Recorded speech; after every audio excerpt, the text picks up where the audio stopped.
Hey guys, welcome to our English lesson with me. So today's our lesson is about simple present tense. زمان حال ساده. What is simple present tense? زمان حال ساده چی است؟ Simple present tense in English. Simple present tense is used to talk about habit, routine, fact, and general truth. میگه زمان حال ساده برای بیانگری عادتها، کارهای روزمره، حقایق و واقعیت‌های عمومی استفاده می‌شود. زمان حال ساده چه قسم است؟ The structure of simple present tense. Positive sentence جمله مثبت چه قسم در زمان حال ساده ما نوشته میکنیم از طریق اینی فرمول subject base form میه subject جمله میه بعد base form میه subject ما میتونه که he she it باشه هم میتونه اسم یک شخص باشه خب در فارسی ما اول فاعل جمله رو میاریم بعد از اون فعل ساده رو میاریم و برای هیچ ایت وقتی که ما در جمله خود داشته باشیم اس یا ای اس علاوه میکنیم. خب examples یعنی مثال ها I play football من فوتبال بازی میکنم. She reads book او کتاب میخونه reads. ببین به خاطر که اینجا اس گرفته چون شی ما مفرد است. اوکی آنها به مکتب میرن they go to school. sentences جمله منفی subject do does not plus base form or base verb also we can say.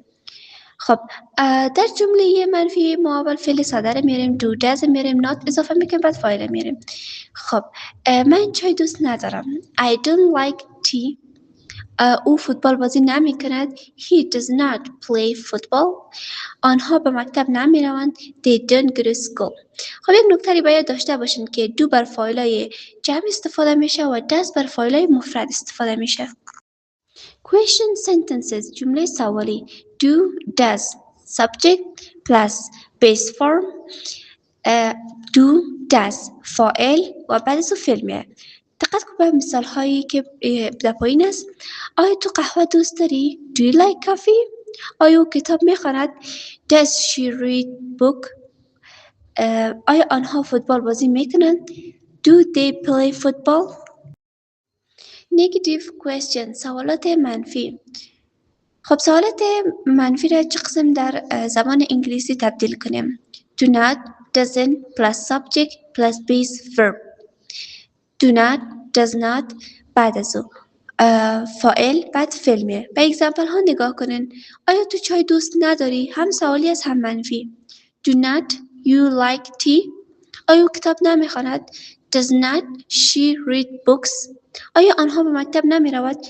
Do not یا don't they go to school؟ فرق نمیکنه do not بگی یا don't بگی اختصار شدهش است. خلاصه درسی که ما امروز از زمان حال ساده خوندیم simple presence for habit routine fact.